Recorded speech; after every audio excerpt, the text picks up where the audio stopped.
Hello and welcome to Winchester News Online's Review of the Year. I'm John Wilson. Coming up, how the floods devastated Hampshire, police find an AK-47 in drugs raid, residents battle to keep trucks at bay, and more stripes for breeding at Marwell Zoo.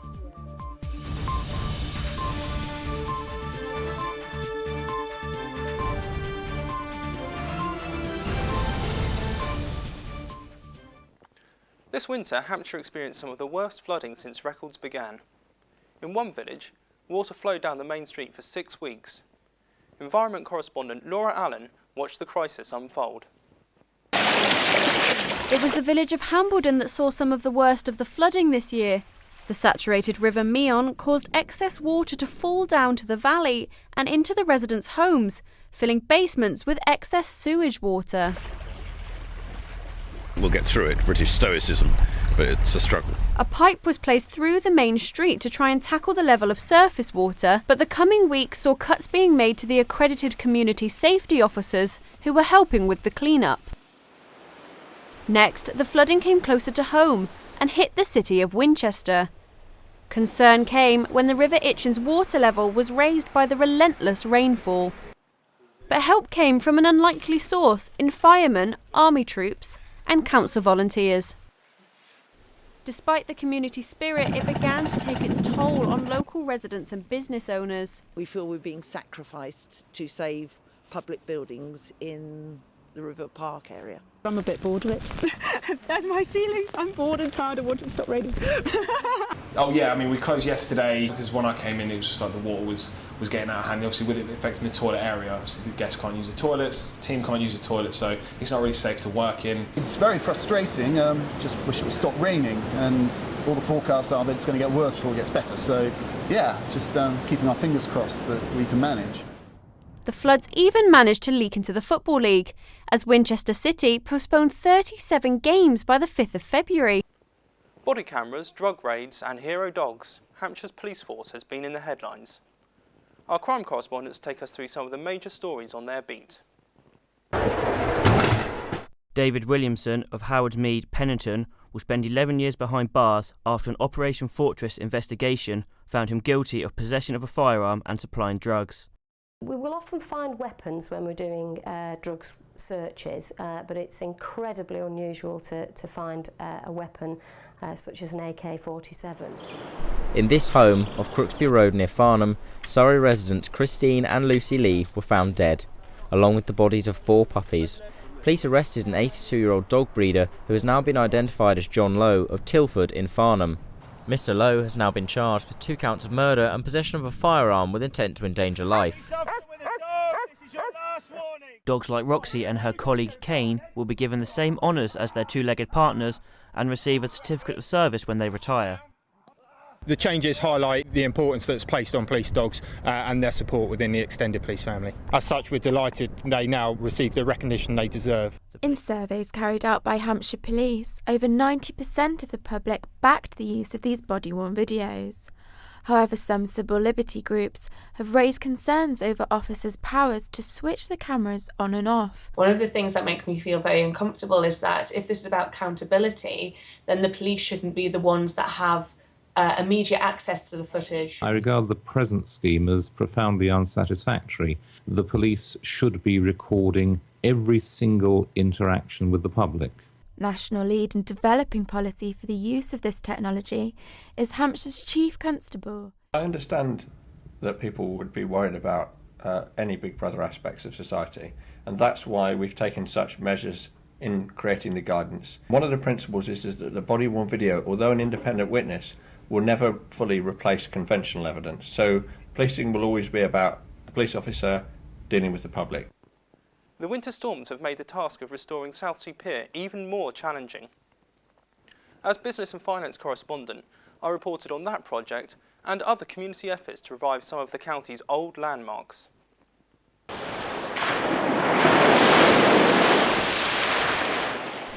Southsea Pier, closed since 2012 and battered by the recent bad weather, finds itself at the centre of another storm. I've been talking to 2 potential owners of the pier, both of whom want to invest in it, both of whom want to make it a pier again, with public access and things happening on it, both of whom think they can make this work as a business. I visualise thousands of local people here for a fantastic party, a real celebration, a community celebration. Sun or snow, customers came to a pub where people knew their name. But cheers hasn't been said at the Fox and Hounds since its closure in 2012. To have had the pub taken away, it meant that anyone, if you wanted to go out now, you've got to drive, which was ridiculous in this day and age.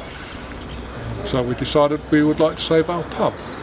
It's one thing for people to moan that their pub is closed, but it's an entirely different matter when people put their hands in their pockets and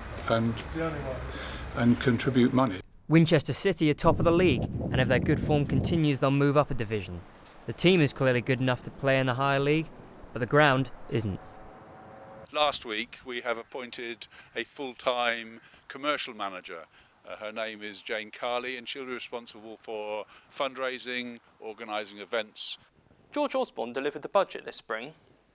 There was mixed reaction in Canary Wharf to a speech that set the clock ticking on next year's election. Here in the heart of the city's financial system, there's been a very much mixed reaction to George Osborne's fifth budget. I think he's been helped by general economic recovery. I don't think he's necessarily been instrumental in making those changes. I think he's done a fantastic job, but he'll never get any praise for it, will he? I think in terms of social conscience, he's not been too wonderful. In terms of the general state of the country's finances, I think he's come out rather better than most people expected. Certainly he's done better than I expected. I really have no interest in it whatsoever. It just seems that with each year that goes past, you're given something and equal or more is taken away from you. People don't feel that they have money, so they're not willing to spend. So I don't think he has really done his job. I think he's done a reasonably good job based on kind of limiting factors around the economy and trying to pay off all of the government debt. I don't think taxes are necessarily going down, so in that sense I don't think it's as successful as it could have been. So I'm not too optimistic about it. As ever, the budget is a highly political event where votes count just as much as cash. Whatever the aftermath of today, the clock is now ticking towards the 2015 general election. Ravina Gatura, Winchester News Online, Canary Wharf. Straight after the budget speech, two local MPs gave their reaction to me on College Green. I was very impressed. I sat there right behind the Chancellor. I didn't expect fireworks, I didn't expect there to be gimmicks and headline-grabbing initiatives. It was a workman-like budget. He worked hard to get that personal allowance up to £10,500 from next April, which is something, we as a coalition are very proud of. I've been arguing for that in government since I was elected. Also, lots of help for families across the board, but as part of our long-term plan. Pensioners have said to me they've struggled a long time now with low interest rates, so there was help there at the centre of the budget for savers. Also, there was help from business have been saying for a long time they want to help young people back into work, so he extended the apprenticeships for business scheme. So, they were just some of my highlights, but I think he put exports at the centre of the budget, he put families at the centre of the budget, tax cut for just over half of the people that I represent in the constituency. He took another 400 people out of tax altogether. So, he did what he could, he lived within its means, it didn't have any fireworks, it was just a workman-like budget. I'm extremely pleased about the increase in the personal allowance, because that's been a Lib Dem policy ever since I can remember, and what I'd like to do also, of course, is get that up so no one on the minimum wage pays income tax, because it's a bit silly, isn't it? On the minimum wage, surely you shouldn't pay tax, so that's what I'd like to see next. I'm very pleased about Steve Webb's reforms to the pensions, because the pension system was horribly complicated, it was unfair, and it meant if you retired 1 year, you might get a load less than your brother who'd retired 2 years before. So I think this is much, much fairer, the way they're doing it now. This year, Winol breathed new life into coverage of health stories. Health correspondent Zina Al-Obaidi had her finger on the pulse of the county. We put one hand there, another hand over the top. Last year, South Central Ambulance Service launched the UK's first defibrillator finding app, showing where your nearest heart starting equipment is located. If somebody has a cardiac arrest out in the community, the chance of survival is about 2%. And that's woefully low. In this country, it's going to be absolutely invaluable, and I have no question that it will save lives. Paramedics since have expressed in reports that awareness has been raised, but there is still much more to be done. In February, there was another UK first as data was released, revealing the most obese places in Britain. Gosport weighed in as 6th fattest on the list. I think we're getting the message out to people that actually this can be life-threatening and it can affect your future. So. More recently, Southampton has been recognised as the only centre of excellence in the world for allergies and asthma this year. The research will help sufferers not only in Hampshire but worldwide. This is a proud moment for Southampton, and this is really contribution from all my colleagues, and I'm really grateful to them and to our patients. Winol's education coverage has been dominated by strikes. Education correspondent Lucy Wilson was never far from the picket line. What do we want? What do we want it? University staff all over the UK have been striking on and off since the beginning of the year after news that they will receive a 1% pay rise. It might sound like good news, however, in comparison to the University Vice-Chancellor's pay, which averaged at 5%, lecturers and staff felt the pay was unfair. This led to months of random 2-hour strikes, which meant students missed out on lectures. The first of the strikes was on Thursday the 23rd of January, followed by another strike 5 days later. While staff refused to give in, many were concerned about where the anger was being directed. The Deputy Vice-Chancellor of the University of Winchester, Elizabeth Stewart, told us it was unfair as it only affects students. As UCU members at the University of Winchester received unsatisfactory responses to their strike action, they proposed a vote of no confidence in the Vice-Chancellor, Joy Carter, on the 5th of February. On top of this, talks of the possibility of a marking boycott began. The last strike was on Monday, the 10th of February. We've got to get this pay situation sorted out so that the ones at the top don't keep getting so much more than everybody else. We're going to keep fighting. I think the decision to withhold marks from students would be an extremely serious one. I think that we'd have to consider how we responded very carefully. Although meeting next week to discuss it, the UCU branch are working on the basis that the marking boycott will go ahead as planned from April 28th. Lucy Wilson, Winchester News Online.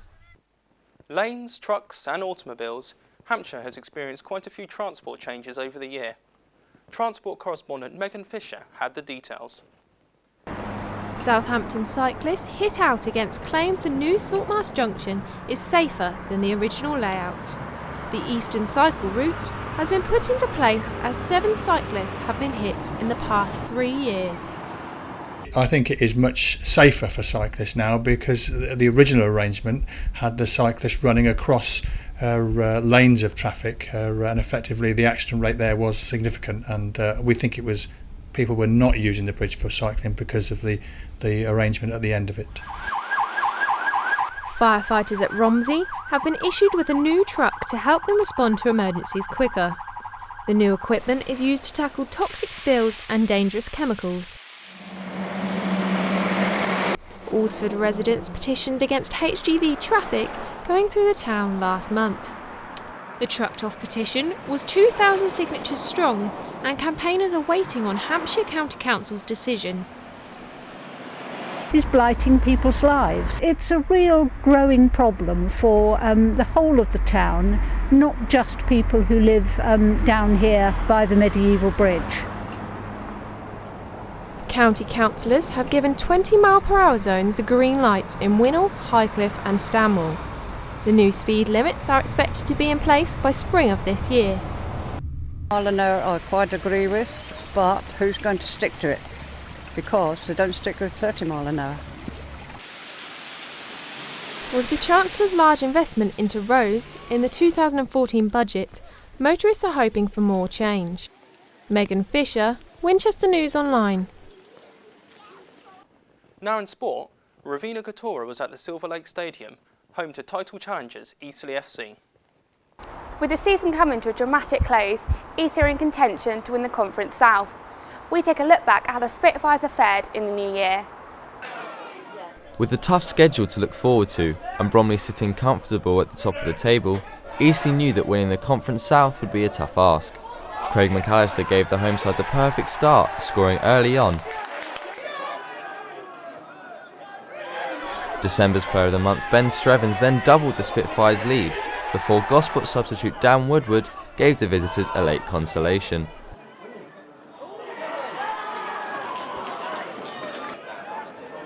Eastleigh held on to win their 7th game in a row, giving them a perfect start to 2014.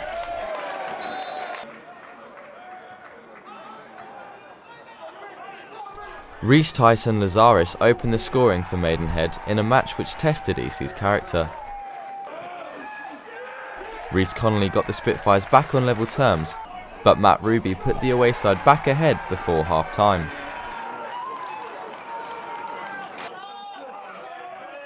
Stuart Fleetwood equalised soon after the break, and Ben Streven's dramatic late-minute winner saw Eastleigh snatch a valuable 3 points.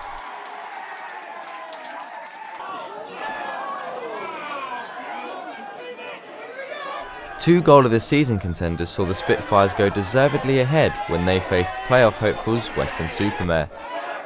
Reason's goal continued an impressive season for the striker.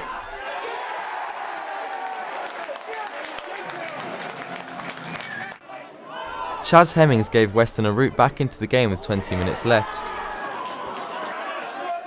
But veteran striker Craig McAllister wrapped up all 3 points for the Spitfires, closing the gap at the top of the table.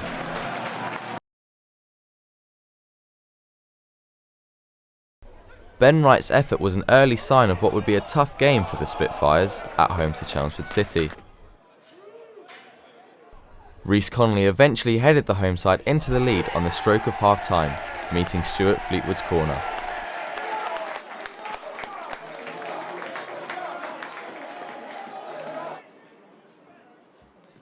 Ben Streven's late header summed up a frustrating night for Eastleigh, but the win took them 2 points away from table toppers Bromley.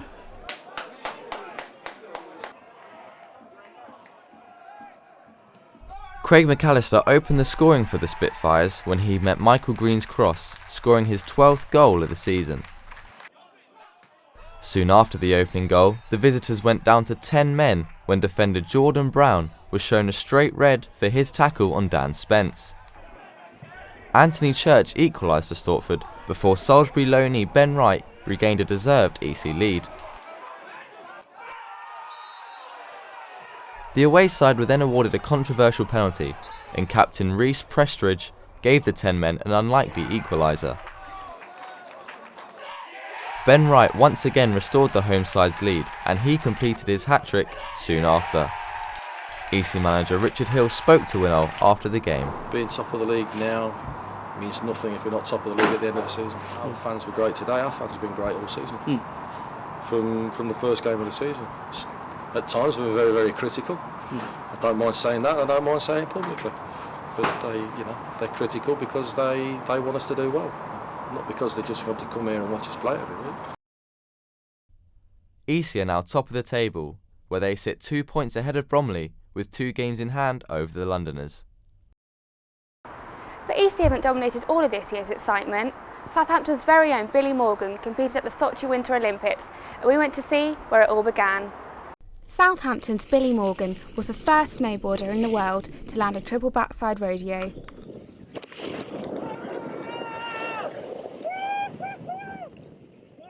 And it started here, 10 years ago at the Alpine Snow Sports Centre, Southampton.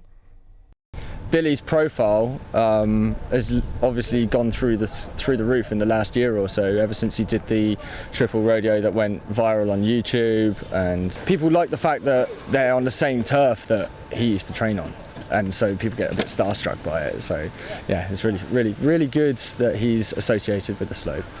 Last year these ski slopes were virtually empty, but since the success of Jenny Jones and Southampton's Billy Morgan in this year's Winter Olympics, people are eager to get on these slopes and give it a go. This year it's absolutely skyrocketed. We've had bookings through the roof, we've had to put more sessions on, double up on sessions, get more instructors in, it's been crazy. Billy narrowly missed out on a medal in Sochi, but his chances at the US Open look promising. Ravina Gatora, Winchester News Online, Southampton. That's all from sports, back to the studio. Thanks, Ravina. And now to wildlife. Baby zebra Luna was born at Marwell Zoo. Sparshalt College bred a rare tenrex species, and Steve the sturgeon swam a mile from his Romsey home during the floods. These were just some of the stories covered by our environment correspondents.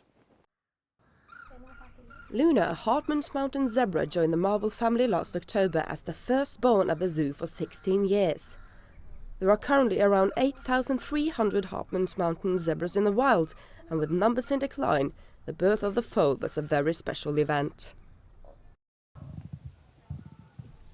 Sparshall College is the first to successfully breed the Highland Streak tenrec here in the UK. Against the odds, 3 baby tenrecs came into this world towards the end of last year, bumping Sparshall's collection up to a total of 9 animals and encouraging them to look into developing a breeding programme.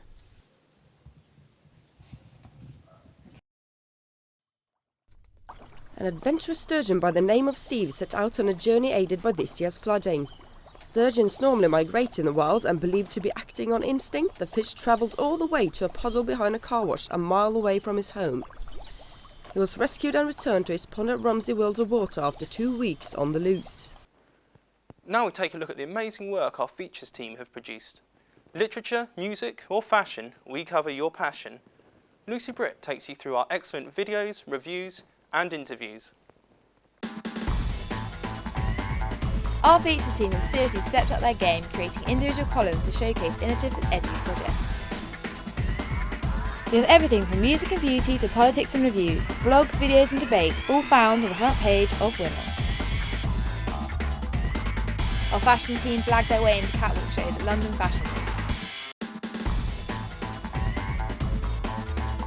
And puckered up with our favourite lipsticks for Valentine's Day.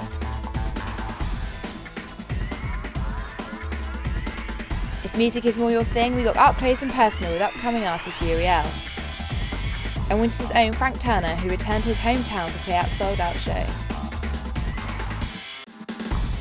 Our politics column kept us up to date with party opinion on campus, also giving us a glimpse at the funny side of politics. That's all from Winchester News Online this year, but for more award-winning news, sports and features, log on to winol.co.uk. Goodbye.